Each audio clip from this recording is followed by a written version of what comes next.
Não é quem eu sou por dentro, e sim o que eu faço é que me define. Lembro-me de quando eu era criança e os adultos olhavam com desconfiança para nossa admiração pelo personagem Batman. Afinal, um homem vestido de morcego mais parecia vilão do que herói. Porém, era o que o herói fazia que nos transmitia admiração. Muito além de seu visual sinistro, concebido para impor medo nos bandidos que nunca deveriam se sentir seguros. O preconceito inicia sempre pela ignorância. Poucos sabem, mas um dos animais mais importantes para o homem é o morcego. Existem mais de 900 formas distintas de morcegos na ordem Chiroptera. Dizer que são todos iguais seria como dizer que os animais da ordem carnívora, como focas, gatos e ursos, são todos iguais. Isso provaria que simplesmente você não os conhece. Você vai conhecer agora estes animais fantásticos, mas antes deixe sua curtida, se inscreva e acione o sino de notificações para mais vídeos como este. Faça parte do canal Observatório da Natureza.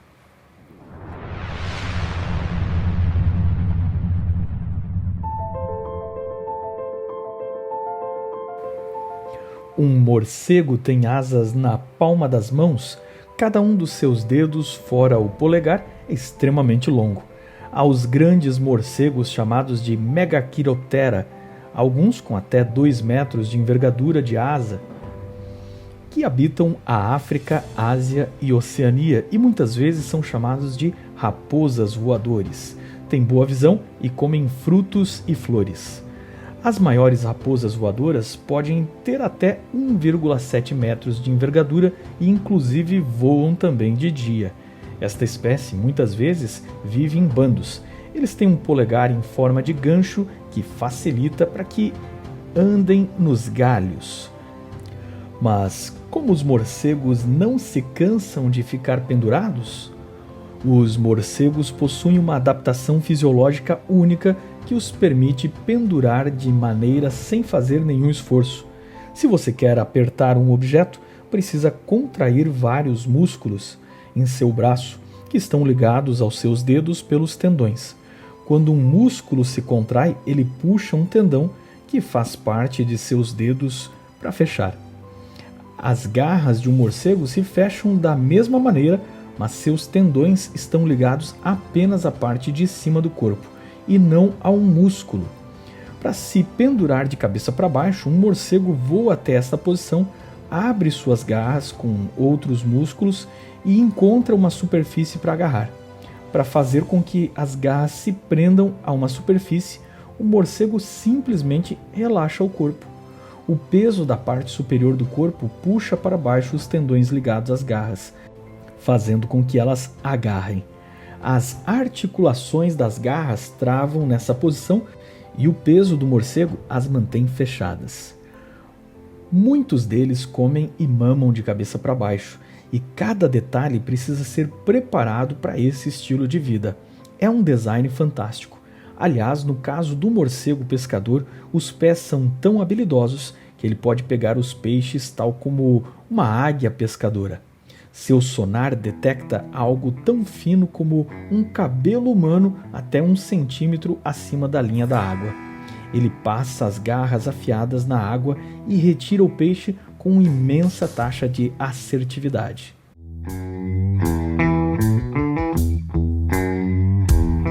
O menor morcego do mundo é também um dos menores mamíferos do mundo, com 3 centímetros, apelidado de morcego focinho de porco, mas chamado de morcego Kiti, descoberto na Tailândia e, aliás, tem ótima visão, assim como alguns morcegos que enxergam melhor do que nós. O morcego branco das Honduras é um micromorcego que constrói seu próprio abrigo contra a chuva, roendo as nervuras das grandes folhas das árvores e transformando-as em tendas.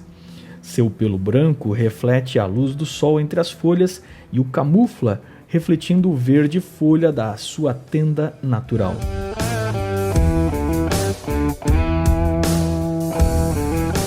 Já em Madagascar, vive o morcego com patas de ventosa, que produz uma substância grudenta que o possibilita aderir a superfícies lisas. Nos trópicos, o morcego atua nas florestas semeando sementes de frutos que eles comem, e estas plantas são a base para o reflorestamento de áreas devastadas. Eles comem e 20 minutos depois soltam suas fezes que servem de adubo para as sementes. Aliás, em muitos lugares as fezes dos morcegos são coletadas em cavernas e é um dos melhores fertilizantes naturais que se conhece. É importante dizer que as plantas semeadas por pássaros e primatas só podem se desenvolver depois que as plantas semeadas pelos morcegos crescem. Assim, o ecossistema tem grande interferência e dependência dos morcegos. Em outras palavras, ele é um reflorestador. O pteráceo, por exemplo, é uma planta que tem suas folhas que crescem para baixo, enquanto sua vagem cresce para cima para privilegiar os morcegos em voo.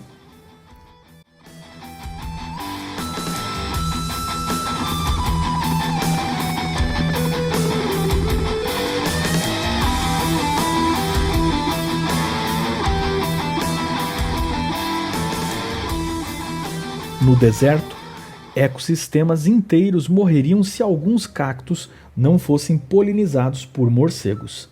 Algumas plantas moldam o rosto do morcego, e no caso deste aqui, a língua é gigante para alcançar o saboroso néctar, como o fazem os beija-flores. Podemos inclusive dizer que 70% dos frutos dos mercados asiáticos são de plantas polinizadas por morcegos, inclusive as espécies originais de bananeiras.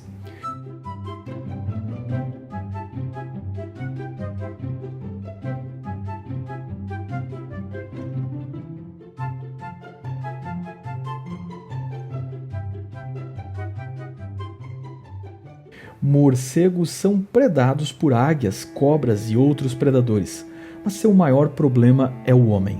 Lamentavelmente, os morcegos têm sido caçados, em alguns lugares exterminados por plantadores de frutas que os culpam como pestes. Em outros, pegos em redes para abastecer um mercado de culinária duvidosa que leva os morcegos para os pratos exóticos do sudeste da Ásia.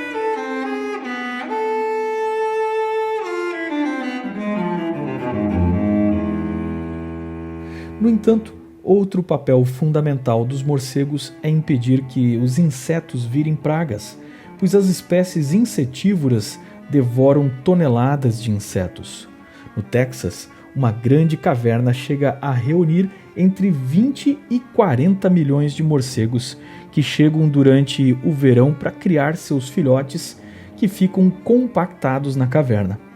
Cada mãe, utilizando o cheiro e a audição, é capaz de localizar, diferenciar e alimentar sua própria cria na total escuridão.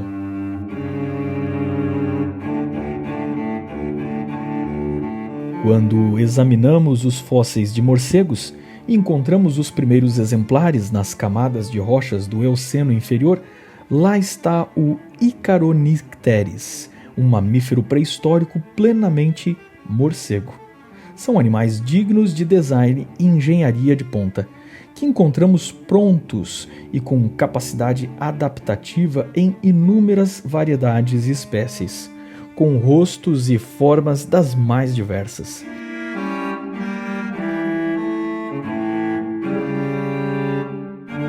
O africano morcego cabeça de martelo recebe este nome porque os machos têm este grande focinho e uma câmara de ressonância no tórax para emitir chamados às fêmeas, enquanto o morcego chapim exibe seu moicano e emite um perfume seu para chamar as fêmeas.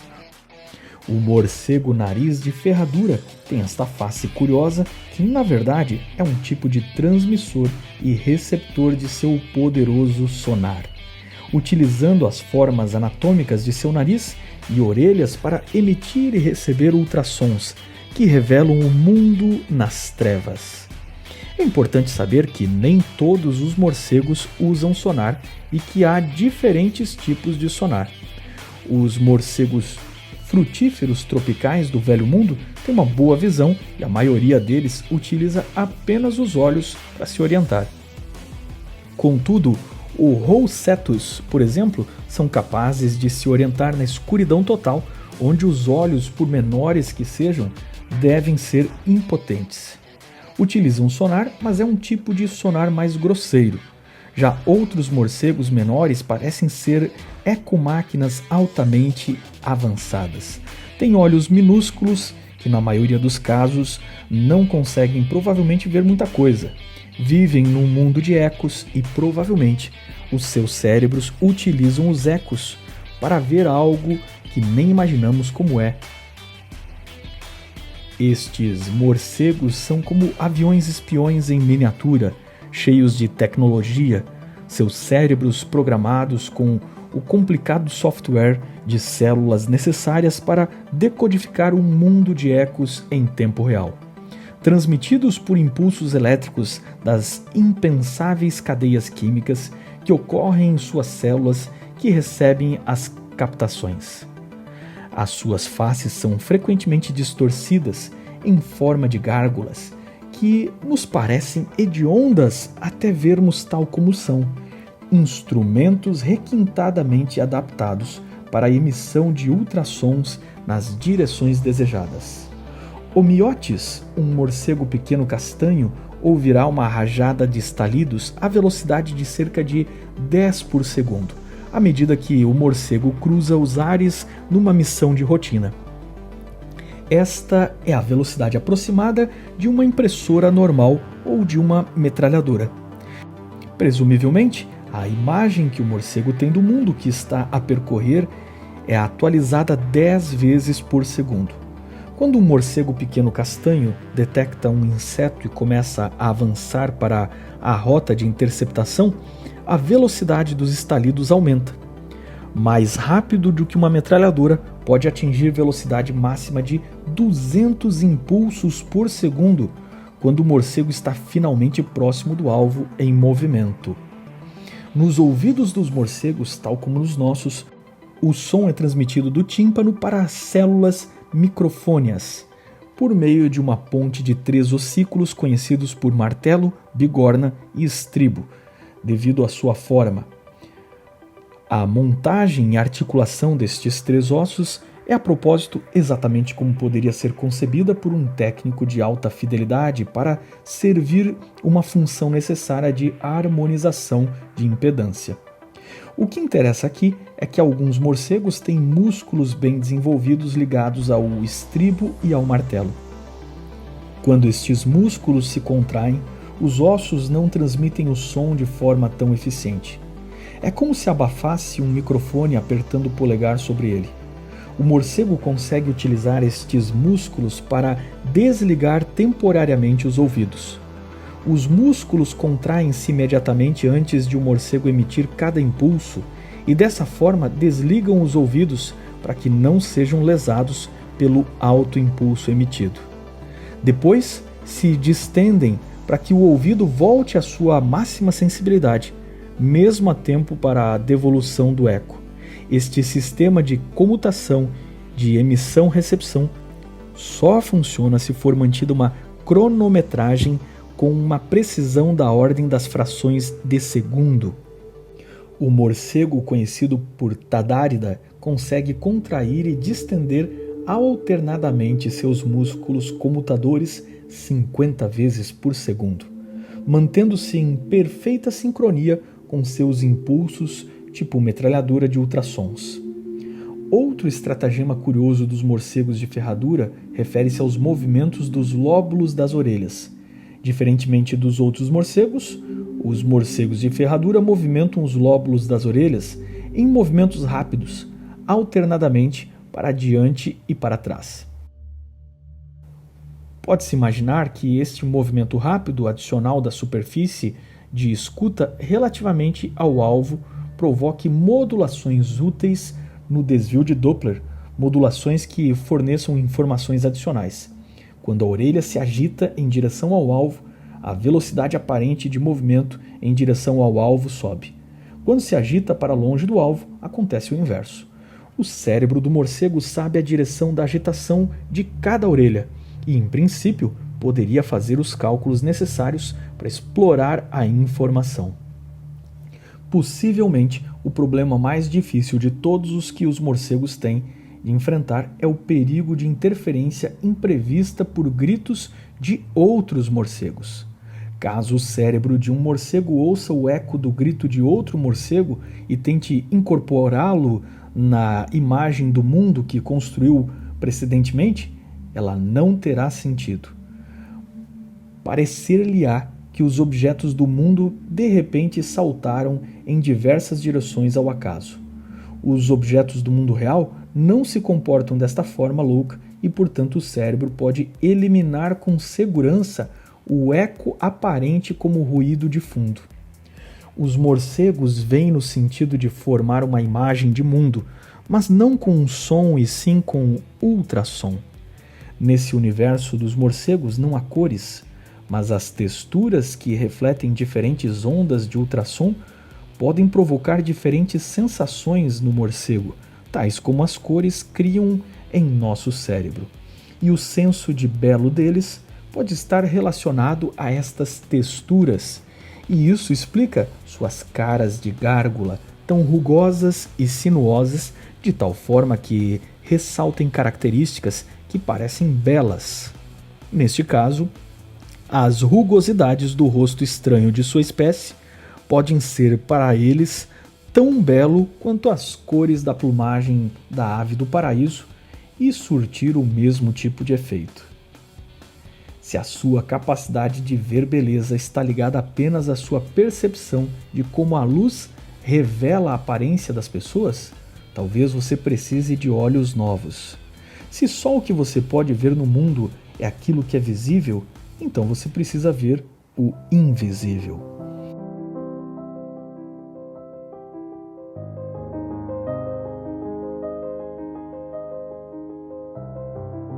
Fanny Crosby nasceu em 1820 nos Estados Unidos e, por um erro médico, ficou cega para sempre com apenas 6 semanas de vida. Mas aprendeu a compor poesias e músicas, tornou-se professora de uma escola de cegos e se casou com um professor de piano, também cego.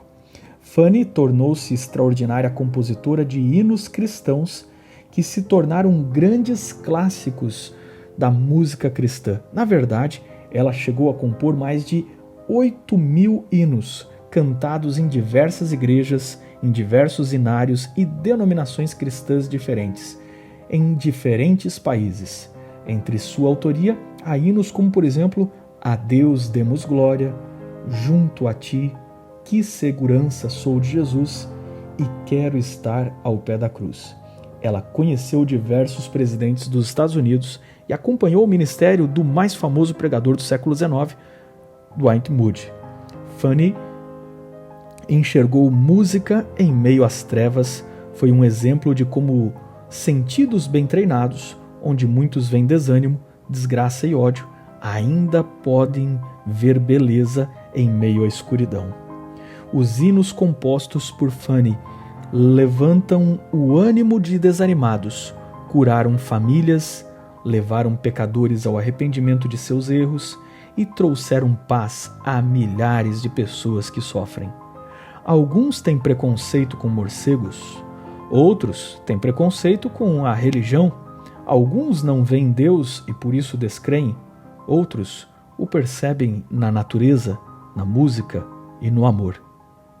Veem pela fé, de um modo que quem não tem fé nem é capaz de imaginar como este poderoso sentido torna o mundo muito mais real.